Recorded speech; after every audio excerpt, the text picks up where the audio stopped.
to Healthy Perspectives with Jeremiah, a podcast that brings you current social and cultural issues through a clinical lens.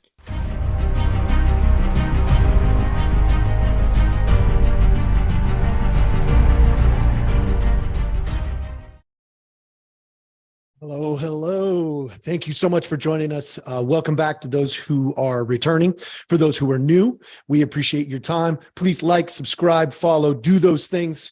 It will be helpful for us as we get the word out that we are spreading, which is, hey, let's gain a healthy perspective on things.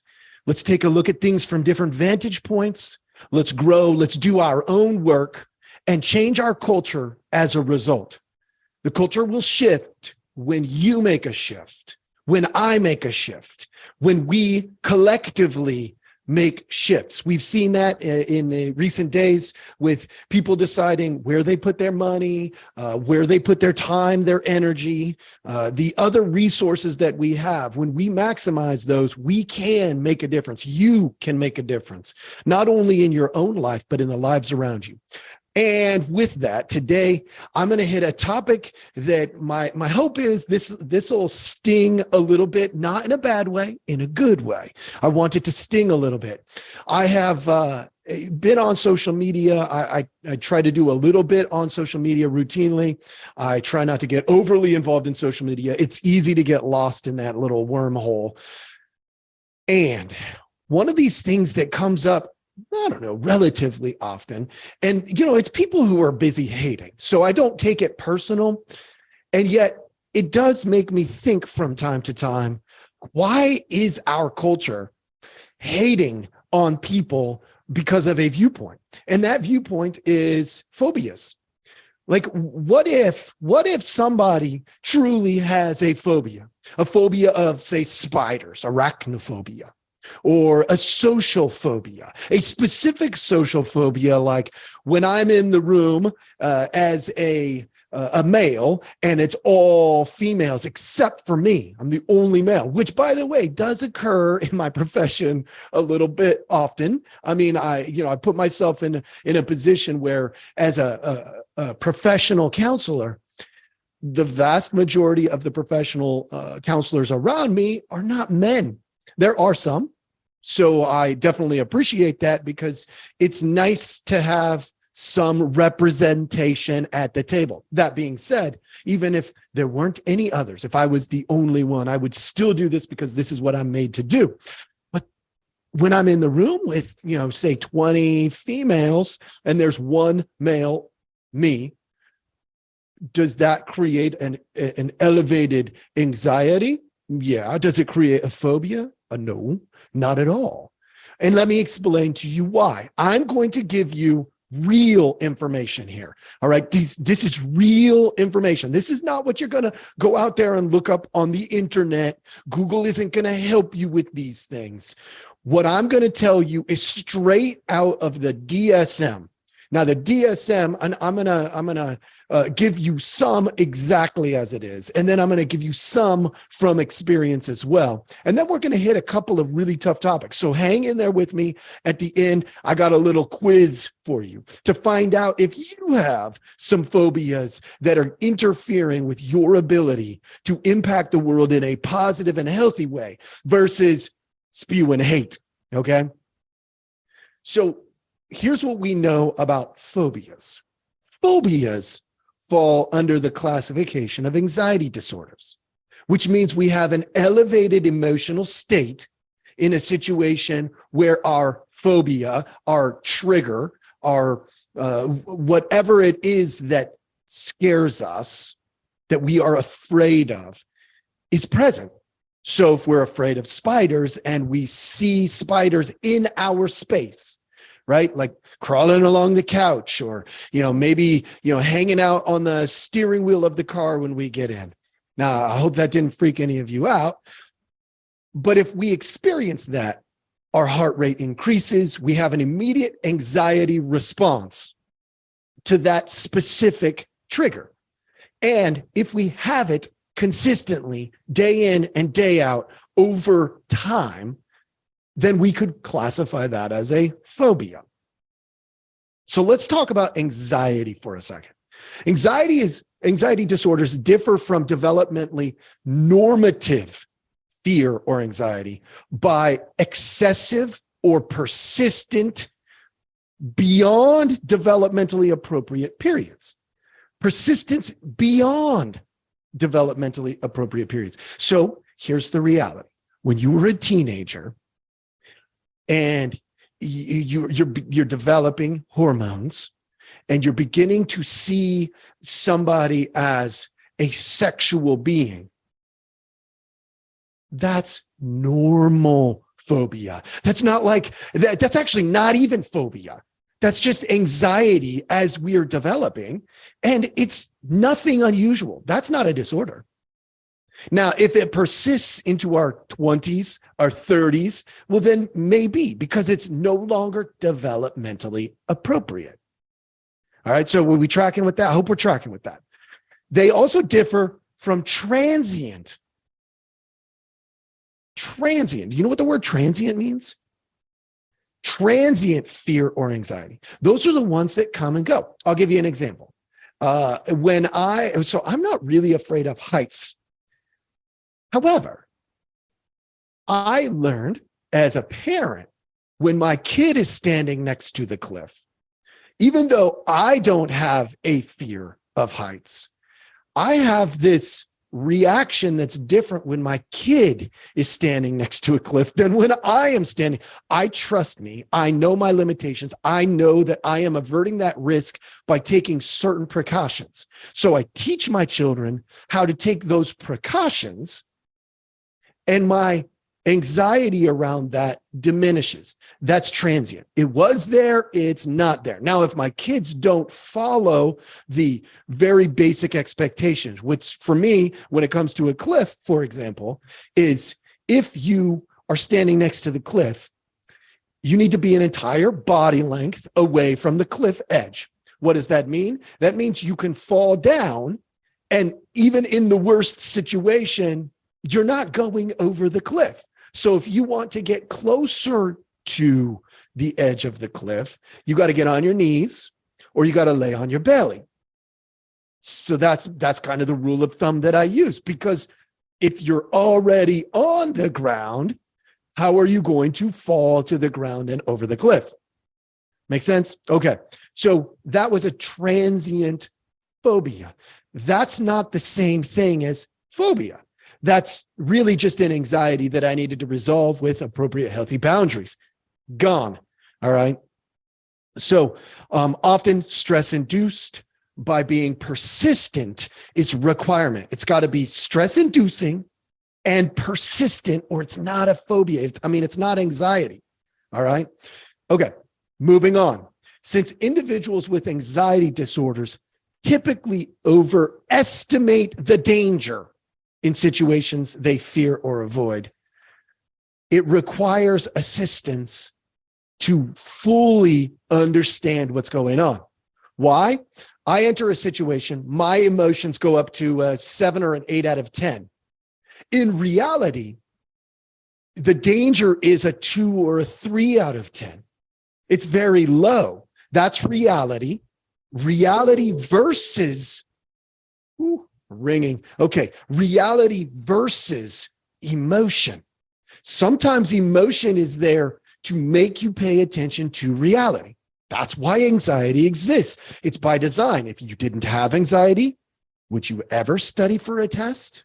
Probably not, right? You would be apathetic. You wouldn't care, right? Anxiety is there for a reason. It's good and it's healthy in moderation, and it's necessary.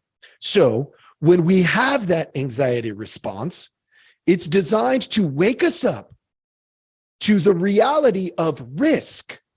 It is not designed to make us fearful and elevate us to an unreasonable amount and then remain there. That is unhealthy, which is where phobia can creep in. So let's move on. By the way, from a clinical perspective, let me give you a little caveat here. Part of the reason I said, you need help to identify them is because your emotions are elevated. A therapist, somebody who is trained in the counseling world, will take a look at cultural factors, right? We'll assess the risk in reality. Like, what are the chances you're going to get into an accident? What are the chances you're going to fall over the cliff? What are the chances a bear will attack you? By the way, in a group of 4 or more, it's almost unheard of that a bear would attack. So the rule of thumb, be in a group of 4 or more. There's only been like 3 or 4 in the history of our record keeping where a bear has attacked a group of 3 or more. And I believe, I'm not positive, but almost all of those, maybe all of those, involved a cub. So, you take a bear that doesn't have a cub in a group of 4 or more, you're safe. You're just safe. Huddle up, pay attention, move together, and you're probably good to go. But fear will kick in and will elevate that to a 9 or a 10. And it's the one who runs that becomes the problem, right? It's like the straggler that's going to be the one who gets attacked. Why? Because they're not in a group of 4 or more. All right. So we as clinicians were trained and practice routinely looking at the contextual features and the cultural context. That's our job. That's what we do. So we provide those insights and we allow a person to compare the emotion and reality and go, oh, I got to rebalance. Boom. All right. Now, it sounds simple. It's not that simple. I'm not suggesting it's going to just happen because all of a sudden you see something that you didn't see, although that is a part of it. And that's a helpful part of it. All right. So individuals with specific phobia, we're going to move more into the phobia. Individuals with specific phobia are fearful or anxious about or avoidant of objects or situations, which means there is a specific trigger where their fear elevates to an unreasonable amount and a persistent level where it's very, very difficult for it to come back down. Okay, so we hear people talking about phobias all the time out there in the world incorrectly. So today we're going to do some correcting of those incorrect presentations of phobia. All right. So what we're going to do is we're going to take a look. The fear, anxiety, or avoidance is almost always immediately induced by the phobic situation. They see the spider, the fear through the roof. They see the bear through the roof. And the mind, for those of you who weren't watching, I was pointing at my head. The mind shuts down. We have a fight, flight, freeze kind of response. Okay. To the degree that is persistent and out of proportion to the actual risk posed. So for instance, if you're watching somebody stumble and nearly fall and they are near the cliff edge, that's a reasonable moment to be fearful for their life. That's reasonable because they're stumbling and you're like, oh my gosh, I don't want to see this. Right?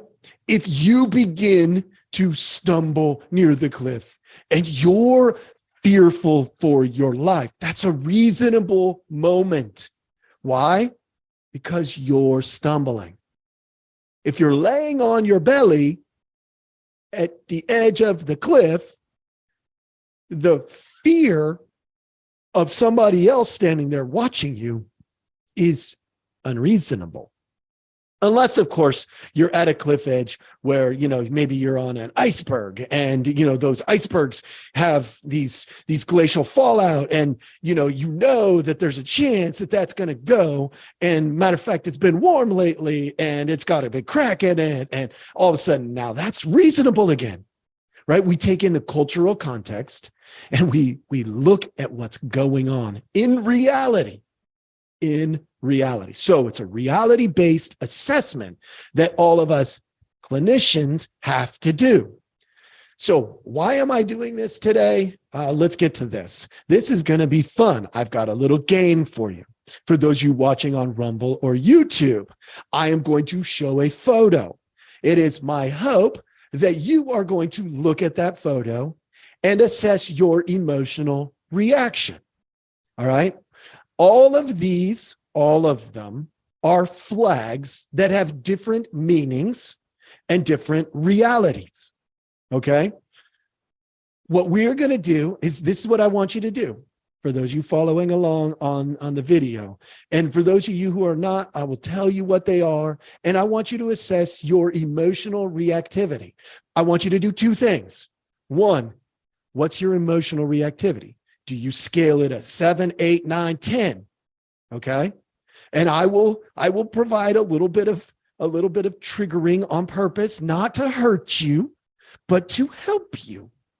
Okay. And then your job is going to go, okay, my emotion is a 1. And the reality is that's a 1. Great. You're on track. My emotion is a 7. The reality is it's a flag. I mean, it's a 2. It's a 2. Now, if that flag in a different cultural context was put up, it might have different emotional meaning. Okay, so I might do a little bit of that cultural gameplay with you, but check this out. Here we go. For those of you following along, this is going to be fun. Number 1 we put up on the screen is, that's right, the good old American flag. You got the 50 stars, the 13 stripes, right? They all have meaning. And here in the United States, it's representative of us, the citizens of America as a whole. Now, some of you out there are like, oh, that brings up so much, positivity and emotion and, the greatness and the freedom and all of this stuff. Is that reasonable? Some of you are like looking at this going, what about that Christian nationalism that's going on and people raising that flag for the nation and that meaning? And you're like, okay, so scale it 0 to 10, 10 being over the top emotional. Emotion, by the way, can be positive or negative. It is not just negative emotion, but high emotionality. Okay. So for me, as an example, I can be realistic here. I look at that, and having served in the military, I look at that with looking at the men and the women that were by my side serving. I look at that and I think about my grandfather who died ultimately because of he was exposed to Agent Orange in Vietnam. And I think, you know what? There's so many people that have died so that I can be free to say whatever the heck I want to say. And I do. I say things that I want to say pretty routinely. All right. I take a clinical perspective in here, but I am not without opinion. I have lots of opinions. So I look at that and I say, I'm probably about a 6 or a 7 out of 10. And I'm like, yeah, and there are reasons for it. There's history behind it for me. Now, you may be looking at that going, oh, I'm like a 1. All right. What is reality? It's a flag that's representative. It's a representation of our nation. All right. I think reasonable is probably in that 4 to 6 range. All right. So I'm probably a little overly enthusiastic, but I don't have a phobia. Right? I can put it into cultural context. I can look at it and go, okay, I could understand why a person might be a 3. Okay. I get it. Do I prefer that? No. Do I wish that they would be a 6, 7, 8, somewhere in that general vicinity or greater? Sure. Do I think a 9 or a 10 is reasonable? I can see why people would go that way too. But I don't think that that's reasonable either, because that flag represents the people. And when I look at the unity or the divisiveness within the country right now, I go, I mean, there's just not that much to be excited about at the moment. Could we get to that point? Maybe, but culturally, the context doesn't support it right now. Okay, so that was a simple one. Here we go. Moving on. Whew. Some people are reacting right this very moment. All right, I put up, for those of you who cannot see it, a Confederate flag. Okay, what does that mean? For those of you who know anything about history, there was a Confederate army, and it was part of the Civil War. Now, the Civil War in context had a specific meaning. All right. So I could understand why people would be more reactive to this flag, both positively and negatively. Why? Because it depends on your vantage point. In many cases, it depends on where you were raised. It depends on your family of origin. It depends on all kinds of different factors. So can I understand why people would be elevated and triggered, both positively and negatively? Of course. All right. We got to be able to do that. My question again for you is the same. I want you to take a look at this and ask yourself emotionally, where am I? And in reality, put it in perspective. It has a very specific meaning. And in this particular case, we're looking at something that held a lot of meaning at a specific time, but it doesn't hold nearly as much meaning today. Okay, next, don't tread on me. Again, measure your emotional reactivity to it, and then measure reality. You're going to find that they're not the same every time. Your emotions are going to fire up. You're going to find some of these might be a trigger for you. Those are the ones you want to explore. Okay? Explore them and get toward reality, right? We want to have some emotion. Remember, anxiety is good. Phobia is not. Anxiety in moderation helps motivate us to do things, to grow, to change, to make adjustments. But to be fearful of is not. Goonies, never say die. I have a pretty strong emotional reaction to this one. You probably heard it in my tone, volume, and cadence, because that was a great movie and it took place not too far from where I grew up. And so the Goonies, never say die. My guess is some of these are going to be a real positive experience for you. Others, a more negative. Both may distort reality. So we have to do that reality check. All right. Little fun game. Okay. Most of you probably recognize this and you're having a reaction. Measure your emotion, measure reality. It's a flag, people. It's a flag. Your emotion and reality. Now, put it in cultural context. If you go to a pride parade, you're going to see this. And you're probably going to be excited to see this. If you chose to go to the pride parade, this is something you'd be looking for.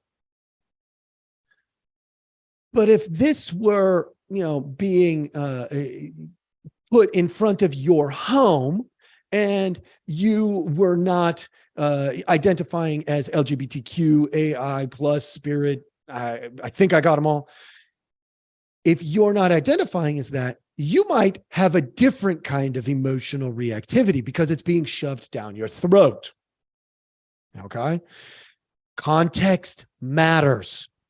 Context matters. I've talked about that in other podcasts. Go back and listen to them. Context matters. Cultural context matters. All of it matters. Now, this is a different version of the same thing. Again, you might expect this in certain environments, in certain ways, but not in other environments. If it's being shoved down your throat, it's probably a problem. How about this one? You ever seen this one? Most of you have probably never seen this one. And you've probably also never seen this one.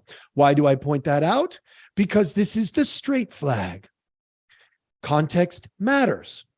Measure your reactivity to it emotionally. Measure your reality with it. Here's a funny thing on this one. How many of you just witnessed something you had never seen displayed before?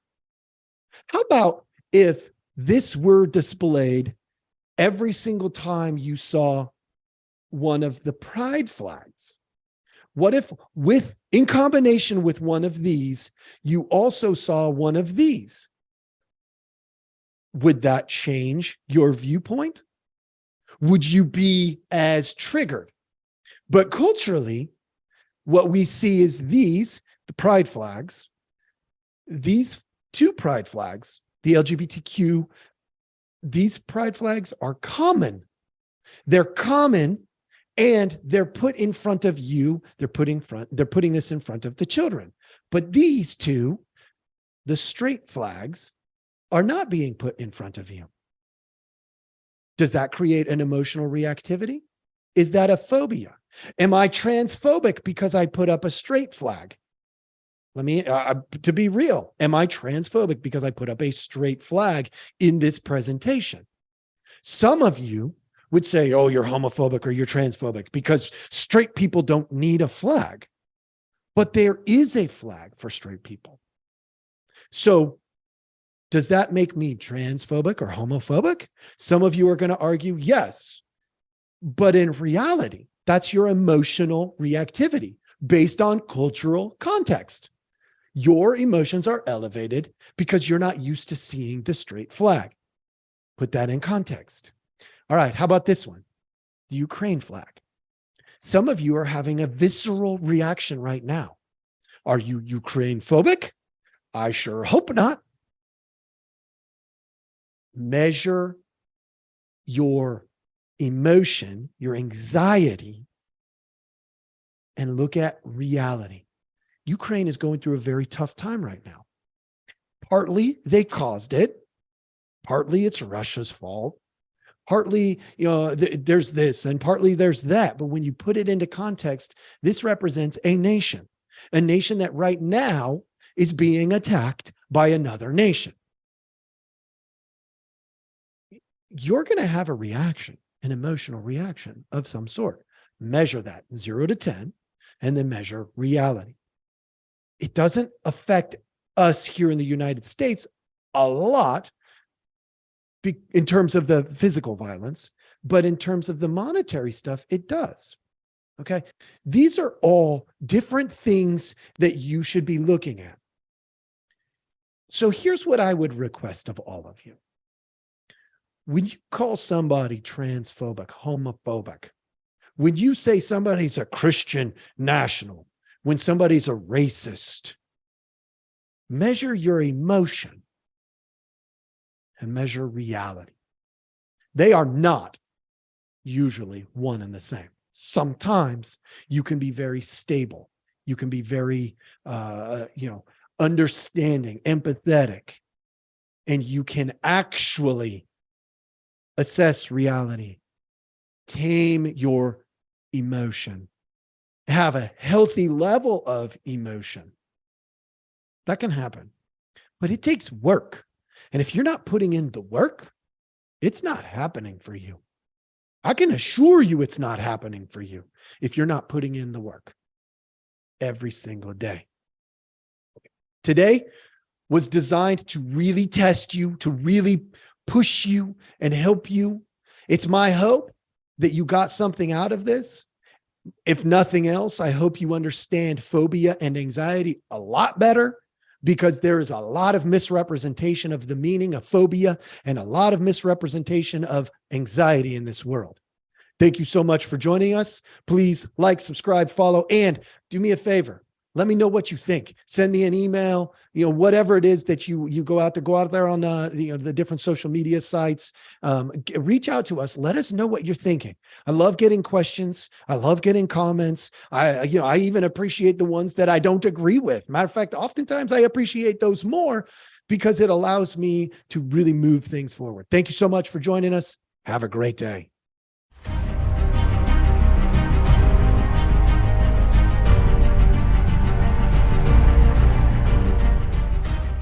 Thank you for listening. We hope you enjoyed the show. Take a look at the details of our podcast for links to our website and other helpful information.